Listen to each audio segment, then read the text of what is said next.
Bonjour, ici René Vincent Chiboula dans votre émission Communauté en Action sur Alta TV. Nous avons le grand privilège aujourd'hui de recevoir le président de l'ACFA, M. Marc Arnal. C'est un grand plaisir pour nous et comme nous le savons, l'ACFA, ces derniers temps, passe... Est-ce que c'est une période sombre? C'est une période compliquée? On ne sait pas. On va l'entendre tout de suite avec le président Marc Arnal. Bonjour, monsieur. Bonjour. Alors, comment ça va? Ça va très bien, René. Merci beaucoup. Avec tout ce qui se passe à l'ACFA, maintenant, tout le monde a les yeux et les oreilles braqués à l'ACFA. Et rien de plus de vous avoir personnellement pour un peu en parler. Mais avant ça, Marc, vous êtes, avec des petites recherches, vous êtes franco-manitobain. Oui. Qu'est-ce que ça vous fait de travailler ici en Alberta, surtout à ce poste aussi important? Bien, je pense que je travaille à la francophonie depuis que j'ai 18 ans. J'ai fait le cours classique et puis une des choses qu'on nous apprenait au cours classique, c'était un peu d'être des activistes sociaux. À l'époque, au Manitoba, il était défendu d'enseigner le français dans les écoles. Alors, j'ai beaucoup milité dans ce sens-là. Alors, moi, j'adopte un peu une perspective autochtone, c'est-à-dire, si on regarde la carte des tribus autochtones, les nations crient suivent le bouclier canadien. Et le bouclier canadien, ça comprend le nord de l'Ontario, le nord du Manitoba, bien, tout le Manitoba, le nord de la Saskatchewan, le nord de l'Alberta. Alors, je me sens tout à fait à l'aise de travailler là-dedans. Depuis l'histoire de l'ACFA, a-t-on eu des présidents en dehors de Franco-Alberta? Ça, je ne saurais pas vous le dire, mais je pense qu'on a trop tendance à classifier les gens selon leur point d'origine. Quand ça fait, comme moi, plus de 30 ans qu'on est dans une province, je pense qu'on peut légitimement se dire qu'on y appartient. Mais est-ce que ça pose problème un peu au vu des anciens membres de l'ACFA? Est-ce que ça pose problème que ce soit quelqu'un qui n'est pas franco-albertain? Vous pensez comme ça? Bien, je pense que si effectivement c'est le cas, c'est le temps que ça change. OK. Alors, l'ACFA. La mission de l'ACFA, je suis allé quand même un peu vérifier parce que l'ACFA a comme travail d'être le porte-parole au niveau d'immigration, au niveau tout le milieu associatif, communautaire, tout ça. Pensez-vous vraiment que l'ACFA joue son rôle de porte-parole auprès des gouvernements? Bien, je pense qu'il y a un rôle, je pense, qui a été surtout privilégié dans les dernières années, c'est le développement de la communauté. Maintenant, avec l'arrivée de beaucoup de nouveaux arrivants, soit de la migration interprovinciale, soit de l'immigration, je pense qu'il faut repenser cette partie-là du mandat. Mais il y a un autre mandat. Et ce mandat-là, selon moi, c'est le développement de la dualité linguistique. Et c'est là où on va retrouver et rechercher tous les ressortissants des programmes d'immersion, par exemple, à travers la province. Et ce travail-là n'a pas été fait. Et que comptez-vous faire en tant que président? Ce que je compte faire, essentiellement, c'est revoir toutes les assises stratégiques, tous les documents de base qui élucident le mandat des organismes francophones et de la CFA. Une des choses que je veux changer aussi, c'est que je veux que le membership à la CFA provinciale, à la CFA, devienne automatique dès qu'on est inscrit dans une des associations de la francophonie, sans être obligé de faire une démarche supplémentaire pour devenir membre. Alors, de cette façon-là, je pense que toute personne faisant partie de tout organisme francophone aura une voix directement au provincial. Parce que là, il faut dire, Marc, que depuis des décennies, l'immigration, ou parlons directement des immigrants, des francophones d'ailleurs, leur intégration au niveau de l'ACFA a toujours été un problème. Ça, c'est un réel problème. On n'en parle pas, mais ça existe. Peut-être on essaye de le dire ou peut-être de miroiter ou de le faire à un certain niveau, mais c'est surtout beaucoup plus au niveau des partages des fonds. Pensez-vous que les associations issues ou soit d'immigrants ou des communautés ethnoculturelles, est-ce qu'au niveau des partages des fonds, est-ce que pensez-vous qu'il y a un problème ou à quel niveau on est maintenant? Bien, je pense que ça tient à une approche philosophique, si vous voulez, au financement. Moi, personnellement, et c'est ma conviction personnelle, je crois que la possibilité d'aller vers l'autre part d'une sécurité culturelle chez soi. Et jusqu'à date, je pense qu'on a beaucoup demandé aux nouvelles communautés d'aller vers les autres, mais on s'est préoccupé peut-être pas assez d'assurer leur sécurité culturelle et religieuse, puisqu'on se trouve dans une enceinte religieuse présentement. Oui, je pense que, parce que là, sans peut-être vous mettre trop de poids sur les épaules, mais une triste réalité est que les immigrants ne se sentent pas vraiment concernés. Beaucoup. Quand ils sont là, c'est peut-être les chiffres seulement qui intéressent, parce que, regardons là les écoles.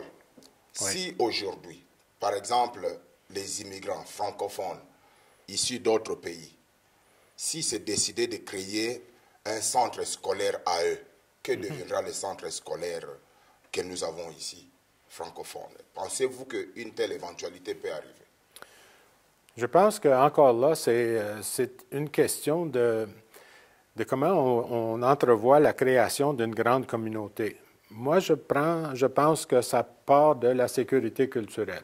Il y a d'autres communautés dans le Edmonton Public Schools, par exemple. Il y a la communauté juive, il y a la communauté punjabi, je crois, qui ont leurs propres écoles. Alors, ce n'est pas impossible. Et ça n'enlève pas nécessairement à la cohésion de l'ensemble. Il suffit tout simplement d'assurer qu'il y ait des mécanismes en place pour assurer l'interrelation entre les différents groupes.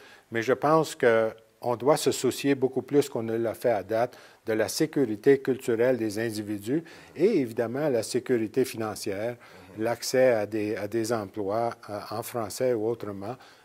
Essentiellement, voir à mettre toute l'infrastructure francophone de la province au service de tous les francophones. Tout à fait. Alors, si on peut passer à ce qui brûle maintenant au sein de l'ACFA, comment est-ce que vous vous êtes senti quand vous avez vu la lettre ouverte des membres du CIA démissionnaires? Qu'est-ce que ça vous a fait? Bien, ça m'a pas fait énormément plaisir, évidemment, parce que c'est pas... Je suis pas différent des autres. Je pensais agir en bonne foi, et puis il y a certaines personnes qui ont perçu mes actions différemment. N'empêche que, au fond, je suis engagé dans une voie. Je vais continuer d'être engagé dans cette voie-là. Et advienne que voudra, mes orientations et mes façons de voir le monde sont relativement claires et ont été développées sur une carrière de vie publique de plus de 50 ans. Alors, je pense qu'elles sont assez arrêtées. Okay. Et qu'est-ce que la Constitution ou les statuts de l'ACFA prévoient en cas de démission en bloc? Parce que c'est une première depuis le commencement. Il n'y a pas de clause spécifiquement pour des démissions en bloc, mais il y a une clause pour des démissions d'individus. Oui. Alors, le conseil d'administration a le pouvoir et la responsabilité de nommer des remplaçants. Et ces remplaçants-là vont rester en poste jusqu'à la fin du terme de la personne qui remplace. Oh, OK. Ouais. OK. Alors, mais d'une manière directe, avez-vous déjà remplacé ceux qui sont partis? Non, il n'y a personne qui a été remplacé encore. On a une réunion du 24 au 26 août prochain et on va discuter de la procédure, le mécanisme et finalement, possiblement, de personnes qu'on veut approcher pour siéger. Mais on vous reproche, Marc, par rapport à votre style de travail. Pensez-vous modifier ou améliorer quelque chose dans ça ou ont-ils raison ou tort? Bien, je pense que je suis passionné. Quand j'étais plus jeune, j'ai joué beaucoup de sports de contact physique et j'ai le physique du métier, comme on dit, et je parle fort. Et ça peut intimider certaines personnes, mais comme mes enfants se plaisent à me le dire, les seules personnes qui ont peur de toi, c'est des gens qui ne te connaissent pas. Alors, je me regarde dans le miroir périodiquement parce que même à l'âge de 71 ans, la semaine prochaine, je ne suis pas parfait, loin de là. Et puis, je pense que des fois, mon épouse fait très bien ça pour me ramener sur terre et me rappeler que, bon, il faut faire les choses d'une certaine façon. Alors, non, je n'ai pas l'intention de changer grand-chose, si ce n'est de continuer à faire des actes de conscience et puis d'évaluer ce que je fais. Quel est le conseil que vous pouvez donner à ceux-là qui sont partis? Quel est le message que vous pouvez leur donner? Bien, le message, je pense, c'est qu'ils ont fait un choix. Je leur demande de respecter leur choix. Ils sont partis, bien, qu'ils partent et puis qu'ils nous fichent la paix pour qu'on puisse continuer à implanter les changements stratégiques qu'on veut opérer, tout simplement. Je les remercie pour le travail qu'ils ont fait jusqu'à maintenant et je les remercierai maintenant de respecter leur propre décision de quitter. Pensez-vous qu'au sein de la communauté, il y a des personnes, pour ne pas peut-être citer les noms, pensez-vous qu'il y a quand même des groupes de gens, des personnes qui sont en train de mijoter contre votre leadership, jusque même en dehors du CA? Bien, je pense qu'il faut s'attendre à ça. Mon expérience, René, c'est que je n'ai jamais aimé le statu quo. Je suis une personne de changement et quand on fait des changements, on s'attire des foudres. Alors, ça ne me surprend pas, mais d'un autre côté, je suis convaincu du bien fondé de ces changements-là et on va continuer dans ce sens-là. Et comme j'ai dit, advienne que voudra, on s'en va vers là, c'est tout. Quelles sont les priorités de la CFA pour les jours à venir? Bien, je pense qu'on va confirmer d'abord l'architecture stratégique de la CFA et ses mandats et ses responsabilités. Pour moi, je dirais, les gros dossiers, c'est à l'intérieur de la francophonie d'élargir la définition pour que ce soit une égalité de faits et non pas seulement de paroles, dans un premier temps. Et dans un deuxième temps, aller travailler finalement, après de longues années de négligence, à la promotion de la dualité linguistique. Voilà. Peut-être comme on est en train d'aller vers la fin, Marc, parlons un peu de Franco, l'indépendance de Franco. Oui. Est-ce que ça marche bien jusque-là? Bien, je pense que ce que nous avons fait, et c'est le conseil d'administration l'a approuvé, je ne me cache pas du fait que c'est moi qui l'ai proposé, mais on a remis à un groupe d'experts la responsabilité d'analyser la situation, de nous faire des recommandations, lesquelles recommandations allaient être implantées. Et je l'ai expliqué à 2 reprises dans le Franco, quelle était la procédure. Les personnes qu'on a nommées au conseil d'administration du Franco sont des personnes bénévoles qui ont la francophonie à cœur et qui veulent que ça réussisse. Alors déjà, je sais qu'ils sont en train de préparer des plans pour élargir un peu le readership du Franco et en même temps peut-être attirer un peu plus d'annonces, etc., rejoindre plus de gens. Non, je pense que c'est parfait et ça éloigne l'apparence. Je ne dis pas qu'il y en avait, mais ça éloigne l'apparence d'ingérence qui pouvait exister auparavant. Et je suis convaincu que c'était la bonne décision à prendre. Et est-ce que c'est mal pris ou bien pris dans la communauté, selon vous? Bien, je pense que Mme Lequitte ne fait pas l'unanimité parce que Mme Lequitte a pris des positions assez fortes dans le journal, mais encore là, quand on prend des positions, il faut s'attendre à avoir de l'opposition. Je pense que dans la communauté, au fur et à mesure que ça va avancer puis que les gens vont comprendre que le Franco est bien géré maintenant, je sais que cette année, ils vont faire un bénéfice financier, ce qui est important. Je pense qu'ils vont se rallier et puis le comité d'administration évaluera le travail des employés et s'il y a lieu de faire des changements, ils les feront, mais ça va être fait selon les normes et après avoir fait des évaluations et des expertises sur le travail. Okay. Si on pouvait terminer avec le dossier RIFA, oui. Est-ce que l'ACFA en général est à l'aise du détachement du RIFA? Je pense que la plupart des gens ne connaissent pas le détail de ce dossier-là. Moi, je connais le détail parce que j'ai travaillé 10 ans au niveau national comme coprésident du Comité national en immigration francophone. Moi, je pense que c'est sain de séparer les deux. Et je pense que maintenant, on a un RIFA qui est basé sur le terrain dans chacune des régions. On a pour et par les nouveaux arrivants. On a la possibilité, je pense, d'intervenir, mais à la demande du RIFA, au niveau de la CFA. Alors, je pense qu'encore là, c'est un dossier... vous savez, moi, je pense aussi que la CFA provinciale ne devrait gérer aucun programme. La CFA, son rôle, c'est d'appuyer, de coordonner. Et la gestion des dossiers revient aux organismes spécialisés dans le domaine. Et voilà. Bien, en tout cas, merci beaucoup, Marc, mais peut-être un dernier mot au niveau de toute la communauté qui vous suit maintenant, parce que quand même, si les gens ne connaissent pas les détails, comme vous l'avez dit tantôt, certainement il y a des spéculations, il y a des pensées qui pourront peut-être nuire au niveau de l'avancement de notre belle communauté.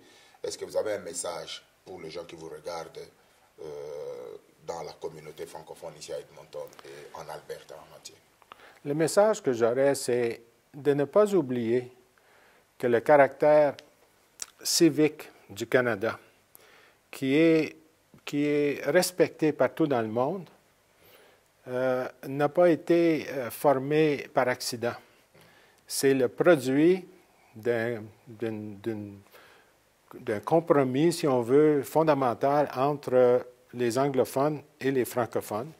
Et les francophones ont toujours joué un rôle important dans l'établissement des valeurs canadiennes. Alors, je me dis, reconnaissons cela, assumons cela et jouons le rôle qu'on doit jouer pour assurer que le Canada continue d'être ce beau pays d'ouverture et d'accueil qu'on connaît maintenant. Pendant que, merci beaucoup, Marc. J'aimerais quand même quelque chose qui me vient à l'esprit tout à l'heure, quand bien même vous avez déjà donné ce message. J'aimerais quand même que vous me donniez votre impression par rapport à l'avis du centre d'accueil, le directeur Georges Bahaya. Les dispositions qui ont été prises au niveau du CIA oui. sont telles qu'il n'est plus au centre d'accueil. Comment est-ce que l'ACFA gère ce problème? Bien, je pense que je suis intervenu directement auprès du conseil d'administration et du président, Paul Dubé. Malheureusement, je pense que la façon dont les choses ont évolué, ça laisse une espèce de nuage gris sur la situation. Je pense que ce qui peut-être eût été préférable, à mon sens, et je ne critique pas parce que je n'ai pas fait partie des décisions, mais c'eût été de faire une investigation en bonne et due forme par des professionnels, pas une seule personne, mais une équipe qui aurait regardé la situation carrément et qui aurait, à partir de ces constats, fait des recommandations. Je pense que c'eût été la façon, si on veut, de dissiper le ciel et de faire en sorte qu'il y ait de la clarté et de la luminosité partout. Ouais. Merci beaucoup, Marc. Bien, ça me fait plaisir. Merci de m'avoir invité. C'est très gentil. Merci. Alors, merci à vous, chers téléspectateurs. Nous étions ici sur Alta TV dans votre émission Communauté en Action. Et c'était un plaisir pour nous d'avoir notre président, le président de l'ACFA. Et nous, si vous avez des questions, si vous avez des commentaires, n'oubliez pas de nous écrire dans nos adresses que vous verrez à la fin. Mais sur ce, moi, je vous dis au revoir. C'était René Vincent Chiboula sur Alta TV.